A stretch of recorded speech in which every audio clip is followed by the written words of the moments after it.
ये ठोकरें कहती है मारा जाएगा, हौसला कहता है देख लेंगे। आइए, स्वागत है आप सभी का।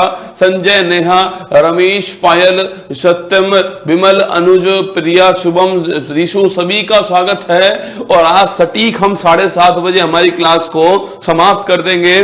दोस्तों, मेरी फ्लाइट है प्रयागराज की जो है, तो बिल्कुल स्वागत है आप सभी का। दिल्ली आपके राष्ट्रीय राजधानी से स्वागत है आप सभी का। और मैदान सीरीज का एपिसोड नंबर 5 भी आपके सामने आने वाला है। पूरे ध्यान से सारे सवालों को सुनना। सारे क्वेश्चन किसी ना किसी एग्जाम में पूछे गए सवाल हैं, उन्हीं को उठा के मैं आपके सामने लेकर आ चुका हूं। बोल बांके बिहारी लाल की जय। आइए शुरुआत करते हैं। देखिए, मैदान सीरीज एपिसोड नंबर 5 आप सभी के सामने आज का पहला प्रश्न है। कोशिका के केंद्रक की खोज करने वाले कौन? दोस्तों, अच्छा अपना आपके पूछूं आपसे, जो केंद्रक जो है उसकी खोज करने वाले कौन थे? वो थे रॉबर्ट ब्राउन। कौन थे? रॉबर्ट ब्राउन जो है वो केंद्रक की खोज करने वाले थे। इनका नाम भी आपको ध्यान रखना है, ठीक है। और कोशिका पूछूं आपसे, इसकी खोज करने वाले कौन थे? वो थे रॉबर्ट हुक। कौन थे? रॉबर्ट हुक जो है वो कोशिका खोज करने वाले थे। पर दोस्तों, यह जो कोशिका खोजी थी इन्होंने आपके, यह जो मृत कोशिका थी वो खोजी थी। पूछूं आपसे, जीवित कोशिका जो है उसकी खोज करने वाले कौन थे? वो थे ल्यू वैन हॉक। कौन थे? ल्यू वैन हॉक थे। ये भी आपको ध्यान रखना है, ठीक है। ये दोनों पॉइंट आपके लिए महत्वपूर्ण होने वाले हैं ना। विजयनगर के सम्राट पूछूं आपसे, कृष्णदेव राय जो है यह किस वंश के थे? आपके सो यह छापना आपके ये तुलु वंश के थे। किसके थे? तुलु वंश के थे। ये आपको ध्यान रखना है, ठीक है। पूछूं आपसे, विजयनगर जो है यहाँ के जो सम्राट थे, महान सम्राट थे ये कृष्णदेव राय जो है, इनका वंश कौन सा था? इनका वंश था छापना तुलु वंश था। महत्वपूर्ण सवाल दोस्तों, इनके दरबार में कौन थे? इनके दरबार में अष्टदिग्गज थे। ये भी आपको ध्यान रखना है, ठीक है। इनके दरबार में अष्टदिग्गज दोस्तों आपके। और पूछूं आपसे, इन्होंने कौन से ग्रंथ की रचना की है? इन्होंने जो है छापना आमुक्तमाला जो ग्रंथ है इसकी रचना की है। ये भी आपको ध्यान रखना है, ठीक है। तो इन्होंने जो आमुक्तमाला ग्रंथ है उसकी रचना की है, ये भी आपको नोट करना है। अष्टदिग्गज इनके दरबार में थे। तुलु वंश के संस्थापक, तुलु वंश के थे कृष्णदेव राय। पूछूं आपसे, विजयनगर जो है इसके संस्थापक कौन थे? हरिहर बुक्का। कौन थे? हरिहर बुक्का जो है वो संस्थापक थे। ये भी आपको ध्यान रखना है, ठीक है। चलिए आगे बढ़ते हैं। क्वेश्चन नंबर 3 है, कौन सा अनुच्छेद राज्य के पोषण स्तर और जीवन स्तर को बढ़ाने और सार्वजनिक स्वास्थ्य में सुधार करने के लिए कर्तव्य को निर्धारित करता है? आपके आर्टिकल नंबर 47 है। कभी भी दोस्तों बात करूं मैं आपसे, कहीं भी आपको ये पोषण वर्ड मिल जाए, न्यूट्रिशन वर्ड मिल जाए, तो आर्टिकल नंबर 47 डीपीएसपी जो है उसमें ये बात की गई। सो डीपीएसपी कहां से कहां तक है? 36 से 51 के बीच में है। हमने कहां से लिए? हमने आयरलैंड से लिए। ये भी आपको ध्यान रखना है, ठीक है। तो आर्टिकल नंबर 47 के अंदर पोषण की बात की गई है ना। द ग्रेट इंडियन नोवेल पूछूं आपसे, इसके दोस्तों राइटर कौन? आपके छापना इसके राइटर कौन? आपके शशि थरूर भाई साहब जो हैं, ये इसके राइटर हैं। इनकी एक बुक और लिख लीजिए आप, एन इरा ऑफ डार्कनेस। क्या है? एन इरा ऑफ डार्कनेस जो है यह भी इन्हीं की पुस्तक है। लिखना, the great Indian novel, Shashi Tharoor साहब की पुस्तक है। एन इरा ऑफ डार्कनेस पूछूं आपसे, ये भी इनकी दोस्तों पुस्तक है। द ग्रेट इंडियन नोवेल जो आपके वो जो महाकाव्य हमारा जो महाभारत जो है उसके ऊपर है। ये भी आपको ध्यान रखना है, ठीक है। किस वर्ष में राष्ट्रीय मानवाधिकार आयोग जो है इसका निर्माण किया गया? ठीक है। पूछूं आपसे, राष्ट्रीय मानवाधिकार आयोग, नेशनल ह्यूमन राइट्स कमीशन जो है इसका निर्माण छापना 1993 के अधिनियम से किया गया था। ये भी आपको ध्यान रखना है, ठीक है। यह दोस्तों एक क्या है? यह एक आपके छापना, यह एक विधिक संस्था है, लीगल बॉडी है। यह भी आपको नोट करना है, ठीक है। अगर पूछूं आपसे, इसकी स्थापना किस कमेटी की दोस्तों रिकमेंडेशन पे होती है? जो इसके पहले अध्यक्ष थे ना, जो इसके पहले अध्यक्ष थे, आपको बताना है कि इसके पहले अध्यक्ष कौन थे और वही कमेटी है। कौन सी है? वही कमेटी है। ये दोनों क्वेश्चन आपको छापने, ठीक है। अगर पूछूं आपसे वर्तमान अध्यक्ष कौन है इसके, जस्टिस अरुण मिश्रा जो है वो इसके वर्तमान अध्यक्ष है। इसकी दोस्तों एक खराब बात यह है कि यह संस्था जो है किसी को भी आपके पनिशमेंट नहीं दे सकती। आपके केवल दोस्तों आपके ऐसा बाघ है, ऐसा शेर है जिसके मुंह में दांत नहीं है, वो दंतहीन बाघ कहते हैं। क्या बोलते हैं? इसको दंतहीन बाघ कहा गया है। इसी के हेड के द्वारा छापना दंतहीन बाघ कहा गया है। कहने वाले कौन थे? एच.एल. दत्तू साहब थे।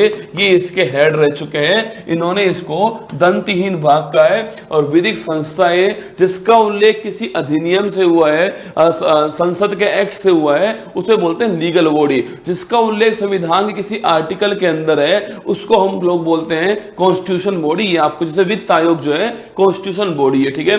खालिस्तान द्वारा गारंटीगत अधिकारों के अलावा मौलिक अधिकारों को राष्ट्रीय आपातकाल के संचालन के दौरान निलंबित कर सकते हैं। आपके दो मौलिक अधिकार ऐसे हैं जिनका जो आर्टिकल 352 जो है इसके तहत छापना, इसके तहत दोस्तों आपके मौलिक अधिकार जो है उनका निलंबन संभव है। पर केवल दो इसके अपवाद हैं। दो मौलिक अधिकार ऐसे हैं जिनका निलंबन नहीं हो सकता चाहे कोई सा भी आपातकाल लग जाए। और वो मौलिक अधिकार कौन सा? आपके आर्टिकल नंबर 20 और आर्टिकल नंबर 21, ठीक है। बड़ा महत्वपूर्ण सवाल है।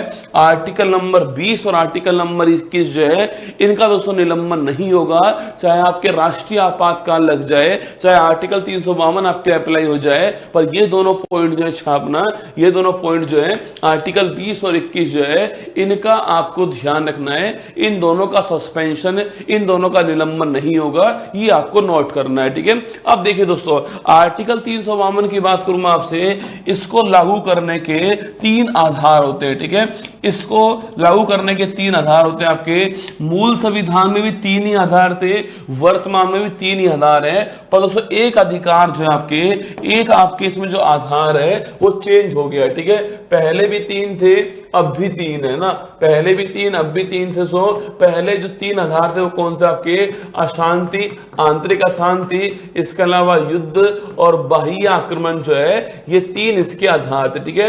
अभी भी दोस्तों कौन से आधार है आपके? अभी भी देखिएगा बाह्य आक्रमण अभी भी है, युद्ध अभी भी है, पर इसके स्थान पर अब जो है एक नया आधार आ चुका है और वो है सशस्त्र विद्रोह। ये आपको नोट करना है, ठीक है। और यह चेंज पूछे आपसे किससे हुआ था? यह चेंज जो है 44 कॉन्स्टिट्यूशन अमेंडमेंट 1978 जो है इसके द्वारा किया गया था।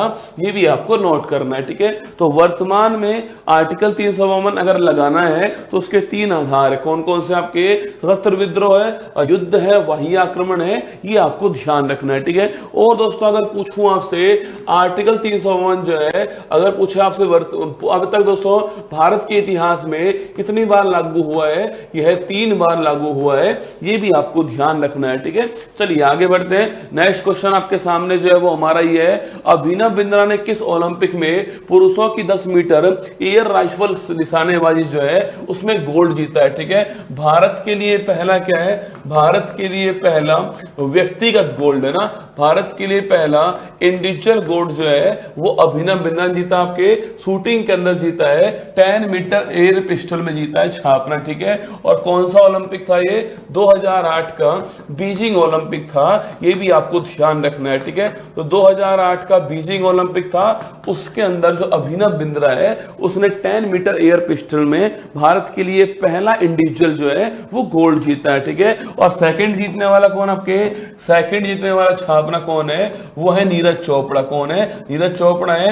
अभी दोस्तों आपके जो पिछला जो ओलंपिक हुआ था, तो टोक्यो जो ओलंपिक हुआ था, इस टोक्यो ओलंपिक के अंदर जो है इन्होंने भाला फेंक के अंदर, जेवेलियन थ्रो के अंदर छापना गोल्ड जीता है। ये भी आपको छापना है। और तारीख याद करना, 7 अगस्त की तारीख थी, इसलिए इस तारीख को हम जो है भाला फेंक दिवस बनाते हैं। ये भी आपको नोट करना है, ठीक है। सितारा देवी भारत के किस डांस की फेमस डांसर? आपके साथ सितारा देवी पूछूं आपसे, देखो सितारा देवी पूछे आपसे दोस्तों। इसके अलावा आपके पंडित बिरजू महाराज पूछूं आपसे, पंडित बिरजू महाराज पूछूं आपसे, या इसके अलावा छापना इसके अलावा लच्छू महाराज पूछूं आपसे, इसके अलावा अच्छन महाराज पूछे आपसे, यह सभी दोस्तों डांस कौन सा है, डांस छापना आपके कथक डांस है, ये भी आपको ध्यान रखना है, ठीक है। जो कथक डांस है उसकी फेमस कलाकार कौन, आपके सितारा देवी फेमस कलाकार हैं।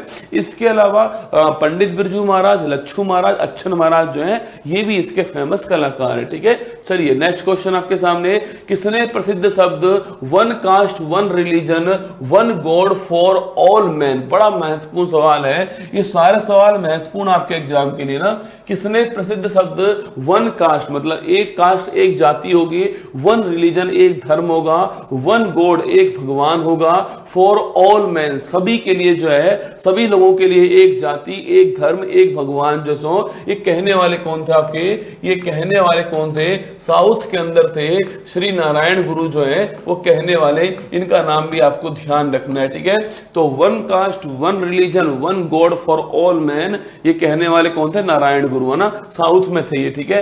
भारतीय संविधान के अनुच्छेद 50 में पूछा आपसे, किस दोस्तों किस बारे में उल्लेख है छापना, आर्टिकल नंबर 50 पूछूं आपसे, आर्टिकल नंबर 50 छापना। इसमें जो कार्यपालिका जो है, इसका जो न्यायपालिका जो है, एग्जीक्यूटिव को जुडिशरी जो है इससे अलग करना, पृथक करना इसका अर्थ है, ये भी आपको छापना है, ठीक है। कार्यपालिका को न्यायपालिका जो है इसे सेपरेट करना, ये किसका उद्देश्य है, ये आर्टिकल 50 का उद्देश्य है। एग्जीक्यूटिव को जुडिशरी जो है इससे पृथक करना उद्देश्य किसका है, आर्टिकल 50 का है। डीपीएसपी दोस्तों इसका हिस्सा है।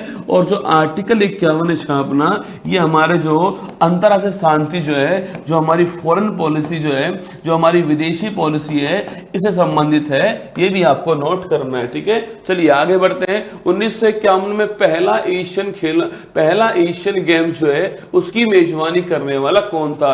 1951 में एशियन गेम्स की शुरुआत होती है, ठीक है। और पहला एशियन गेम्स कहां पर हुआ था, यह भारत के अंदर होता है और नई दिल्ली के अंदर हुआ, ठीक है। तो भारत नई दिल्ली के अंदर जो है पहला एशियन गेम्स हुआ था, ठीक है। अगर पूछूं आपसे अभी दोस्तों हाल ही में 2023 में कहां पर हुआ है, इसमें छापना 2023 में ये होंगझाऊ के अंदर हुआ है। कहां पर हुआ है, होंगझाऊ चीन के अंदर हुआ है, ये आपको नोट करना है। हर 4 साल में एक बार होता है, क्या है, हर 4 साल में एक बार होता है। अभी आपके कहां पर, होंगझाऊ के अंदर हुआ है। और जो अगला होने वाला है वो जापान के अंदर हुआ। कहां, अगला जो होने वाला है वो जापान के अंदर होने वाला है, ठीक है। विक्रम संवत किस वर्ष से शुरुआत दोस्तों होती है, देखो विक्रम संवत पूछूं आपसे, इसकी शुरुआत कब होती है छापना, इसकी शुरुआत जो है 57 ईसा पूर्व होती है। कब होती है, जिसको हम 57 बीसी कहते हैं, इसकी शुरुआत होती है। और पूछूं आपसे शक संवत की शुरुआत कब होती है आपके, इसकी शुरुआत जो है 78 आपके जो एडी है उससे होती है, ठीक है। तो सवाल पूछे कभी आपसे विक्रम संवत की शुरुआत कब होती है, 57 बीसी से होती है। और शक संवत है उसकी शुरुआत कब होती है, 78 एडी से होती है। ये दोनों पॉइंट आपको ध्यान रखने हैं यहां पर ना, दोनों पॉइंट आपके लिए महत्वपूर्ण है, ठीक है। पद्मा सुब्रमण्यम किस डांस की फेमस कलाकार, आपके पद्मा सुब्रमण्यम पूछूं आपसे, यह डांस कौन सा है, भरतनाट्यम डांस जो है इसकी फेमस कलाकार है। और अभी हाल ही में इनको भारत का 2nd highest award Padma Vibhushan जो है वो भी प्राप्त हुआ है, ये भी आपको ध्यान रखना है, ठीक है। तो पद्मा सुब्रमण्यम पूछूं आपसे, भरतनाट्यम डांस की फेमस कलाकार है, ठीक है। अगर पूछूं आपसे इस डांस को किस नाम से जानते हैं, इस डांस को छापना आप लोग जो है सादी रट्टम, किससे जानते हैं, सादी रट्टम जो डांस है इससे जानते हो आप। तो अगर पूछूं आपसे राज्य कौन सा हो गया, यह तमिलनाडु का डांस है। और ये भारत का सबसे प्राचीन क्या है, सबसे प्राचीन क्लासिकल डांस है। 8 जो क्लासिकल डांस हमारे पास में है उसमें सबसे प्राचीन डांस कौन सा है, वो भरतनाट्यम डांस है। इसके दोस्तों आपको इसके फेमस कलाकार कौन आपके, एक तो रुक्मणी देवी अरुंडेल छापना, ये बहुत महत्वपूर्ण नाम है, ये इसकी फेमस कलाकार रही है, ठीक है। इसके अलावा पूछूं आपसे, इसके अलावा दोस्तों बैजंती माला जो है यह भी फेमस कलाकार है इसकी, नोट नोट करना, ठीक है। इसके अलावा यामिनी कृष्णमूर्ति जो है, यामिनी कृष्णमूर्ति छापना, यह भी फेमस कलाकार हैं। यह एक तो भरतनाट्यम डांस की और एक कुचिपुड़ी डांस जो है उसकी फेमस कलाकार है। इनकी दोस्तों ऑटोबायोग्राफी एक बार एग्जाम में आई हुई है, द पैशन ऑफ डांस। क्या है? ए पैशन ऑफ डांस जो है, एक पैशन ऑफ डांस जो है, ये इनकी ऑटोबायोग्राफी है। यह भी सवाल पूछा गया है एग्जाम के अंदर, ठीक है। तो मैंने पूछा आपसे रुक्मिणी देवी अरुणडेल, वैजयंती माला, यामिनी कृष्णमूर्ति और आपके पद्मा सुब्रमण्यम जो है, यह चारों फेमस कलाकार किसकी हैं? भरतनाट्यम डांस की हैं। और ये डांस तमिलनाडु के अंदर होता है, सादिरट्टम भी कहते हैं इसको, ये आपको ध्यान रखना है, ठीक है। भारतीय संविधान में समवर्ती सूची की अवधारणा किस देश के संविधान से ली गई? अब तो समवर्ती सूची पूछूं आपसे, कौन कर, 3 लिस्ट होती है ना, एक होती है आपके यूनियन लिस्ट, कौन सी होती है? एक होती है यूनियन लिस्ट, एक होती है कॉन्करेंट लिस्ट, एक होती है आपकी स्टेट लिस्ट। सवाल पूछ रहा है जो कॉन्करेंट लिस्ट है आपके, वो कहां से ली हमने? वो हमने लिए छापना ऑस्ट्रेलिया जो है, यहां से हमने लिए है, ये भी आपको ध्यान रखना है, ठीक है। तो कॉन्करेंट लिस्ट जो है वो हमने ऑस्ट्रेलिया जो देश हमारा, वहां से प्राप्त की है, ये आपको ध्यान रखना है, ठीक है। और दोस्तों पूछूं आपसे 5 विषय जो स्टेट लिस्ट से निकल आपके स्टेट लिस्ट से कॉन्करेंट लिस्ट में शामिल हो गए, वो 5 विषय कौन से आपके छापना? एक तो वन था, वन्य जीव था आपके, वन्य जीव था, एजुकेशन शिक्षा था आपके, मापतोल था और जनसंख्या थी, है ना। तो ये 5 विषय जो हैं, ये 5 विषय जो हैं वो स्टेट लिस्ट से निकल कर आपके कॉन्करेंट लिस्ट में शामिल होते हैं। शामिल किससे होते हैं? 42वां संविधान संशोधन 1976 जो है, इसे शामिल हुए थे, ये भी आपको नोट करना है, ठीक है।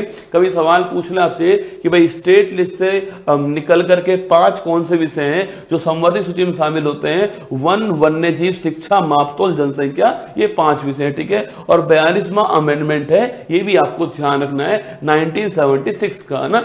आगे देखिएगा, पश्चिम बंगाल में ओश, अमन और बोरो शब्द पूछूं आपसे किस फसल के लिए? महत्वपूर्ण सवाल है। ओश, अमन और बोरो पूछे आपसे, यह दोस्तों आपकी यह पश्चिम बंगाल में जो चावल जो है ना, जो राइस जो है, उसकी 3 फसलें होती हैं एक साल के अंदर, ठीक है। पश्चिम बंगाल जो है, वहां जो राइस जो होता है, जो चावल जो होता है, इसकी एक साल में 3 फसलें होती हैं। उन तीनों का नाम क्या है? ओस है, अमन है दोस्तों, आपके बोरो है, ठीक है। बोरो आपके ग्रीष्मकालीन बोरो होती है आपके, ओस आपके सर्दी के अंदर होती है और अमन आपके मानसून के अंदर है। 3 तरह की आपकी फसलें होती हैं चावल की पश्चिम बंगाल के अंदर, ठीक है। भारतीय संविधान के अनुच्छेद 18 के अनुसार राज्य द्वारा किस प्रकार की उपाधि जो है वो प्रदान कर सकता है? देखो आर्टिकल 18 में लिखा हुआ है उपाधियों का अंत, किसका? आपके उपाधियों का जो अंत है आपके आपके पूछे आपसे एनिहिलेशन ऑफ क्या है? एनिहिलेशन ऑफ आपके टाइटल जो है, उपाधियों का जो अंत है उसका यहां पर जिक्र हुआ है, ठीक है सर। टाइटल जो है इसका जिक्र हुआ है, ठीक है। देखो टाइटल्स का जिक्र हुआ है, ठीक है। ये भारत रत्न हो गया, पद्म विभूषण है, ये इसमें शामिल नहीं होंगे। टाइटल्स की यहां पर जिक्र किया गया है कि आप जैसे महाराजा धीराज जो है, ये टाइटल्स था, तो इसका यूज आप नहीं कर पाओगे। पर दोस्तों इसमें अपवाद कौन है? इसमें अपवाद छापना, एक तो सैन्य अपवाद हो गया, इसमें सेना अपवाद इसके अंदर, और एक जो विद्या है वो इसमें अपवाद है। तो इन 2 सेक्टर के अंदर जो है आप कर सकते हो, टाइटल्स ले सकते हो, किसके अंदर? सेना के अंदर और विद्या के अंदर, ये आपको ध्यान रखना है, ठीक है। तो पूछूं आपसे, ये 2 उपाधि जो है इनको प्रदान कर सकते हैं सेना और विद्या, बाकी सारी उपाधियों का अंत जो है वो आर्टिकल नंबर 18 के अंदर किया गया है। गुप्त काल के एक दरबारी कवि हरिशेन ने अपने संरक्षक के सैन्य कारनामों का एक शानदार विवरण लिखा, उसका संरक्षण कौन? पहली बात दोस्तों, हरिशेन जो है आपके, हरिशेन जो है, इनका पूछूं आपसे, इनका जो आपके कार्य था उसे किस नाम से जानते हो? हरिशेन छापना आपके, ये किसके दरबार में थे? यह जो आपके समुद्रगुप्त जो है इनके दरबार में थे। इनको आप जानते होंगे वीणा वादक थे। ये कौन थे? वीणा वादक थे। इनको भारत का नेपोलियन क्या बोलते हैं? इन्हें भारत का नेपोलियन कहते हैं, ये भी आपको याद होगा, ठीक है। तो इन्हें भारत का नेपोलियन कहते हैं, वीणा वादक थे ये 2 पॉइंट आपको इनके बारे में छापने हैं। और इन्होंने दोस्तों आपके हरिसेन के द्वारा प्रयाग प्रशस्ति जो है इसको लिखवाया था, ये भी आपको नोट करना है, महत्वपूर्ण सवाल है, ठीक है। तो प्रयाग प्रशस्ति लिखने वाले हरिसेन थे ना, और ये हरिसेन दरबार में किसके थे? आपके समुद्रगुप्त के दरबार में थे।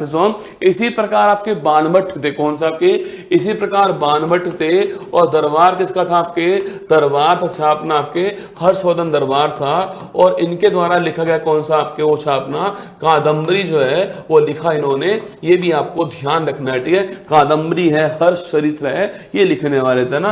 भारतीय संविधान के किस आर्टिकल में वित्त आयोग का वित्त आयोग की स्थापना की? आपके फाइनेंस कमीशन पूछूं आपसे, आर्टिकल नंबर 280 छापना आपके फाइनेंस कमीशन संबंधित है। और दोस्तों इसके अंदर छापना जो पहला वित्त आयोग बना था वो केसी नियोगी साहब जो है वो उसके अध्यक्ष थे। अभी जो चल रहा है कौन सा है? वो नंद किशोर सिंह आपके उसके अध्यक्ष हैं, यह 15वें नंबर का है। और जो अगला दोस्तों होने वाला है उसके अध्यक्ष कौन है? अरविंद पनघड़िया हैं, ये भी आपको ध्यान रखना है, ठीक है। ये अगले के अध्यक्ष हैं 16वें के, ये आपको नोट करना है, ये आपको नोट करना है, ठीक है। तो आर्टिकल नंबर 280, देखो सवाल पूछे आपसे सेंट्रल फाइनेंस कमीशन जो है उसका जिक्र कहां पर है? आर्टिकल नंबर 280 के अंदर। तो जो भी टैक्स से हमें पैसा प्राप्त होता है सेंटर को, उसका डिस्ट्रीब्यूशन स्टेट करना होता है, तो उसको करने के लिए कौन होता है? उसको करने के लिए जो है वो वित्त आयोग होता है, ठीक है। अगर पूछूं आपसे जो हमारा राज्य वित्त आयोग है आपके स्टेट जो फाइनेंस कमीशन है, यह पंचायत के लिए अलग होता है। पंचायत के लिए कहां पर है? पंचायत के लिए जो है आर्टिकल नंबर 243 जो आई है उसके अंदर इसका उल्लेख है, ठीक है। और पूछूं आपसे जो नगर पालिका है, जो नगर निकाय है, उसके लिए कहां पर आपके? उसके लिए 243 जो वाई है उसमें इसका उल्लेख है, ठीक है। 243 आई पूछूं आपसे पंचायत के लिए, 243 वाई पूछूं आपसे ये किसके लिए? नगर निकाय के लिए, ये आपको ध्यान रखना है, ठीक है। आगे देखिए ICAR केंद्रीय कपास अनुसंधान केंद्र पूछूं आपसे, इंटरनेशनल आपके कॉटन रिसर्च सेंटर कहां पर है? यह नागपुर। कहां पर है? कपास का सेंटर कहां पर है? नागपुर के अंदर है, ये आपको ध्यान रखना है, ठीक है। WTO का मुख्यालय कहां आपके WTO का मुख्यालय कहां पर है? ये जिनेवा के अंदर है। पूछूं आपसे WTO की स्थापना कब होती है? देखो पहले दोस्तों इसका नाम GATT था ना, journal agreement trade and tariff जो है ये इसका पहले नाम था। फिर दोस्तों आपके 1 जनवरी 1995 को छापना इसका नाम हो गया आपके WTO वर्ल्ड ट्रेड ऑर्गेनाइजेशन का नाम हो चुका है। इसका मुख्यालय जिनेवा आपके मुख्यालय हो चुका है। 164 इसमें मेंबर है। और नागोजी ओंकाजाइवेला छापना, नागोजी ओंकाजाइवेला जो है वो इसकी पहली महिला हेड है, ये आपको ध्यान रखना है। भारत भी इसका मेंबर, ठीक है।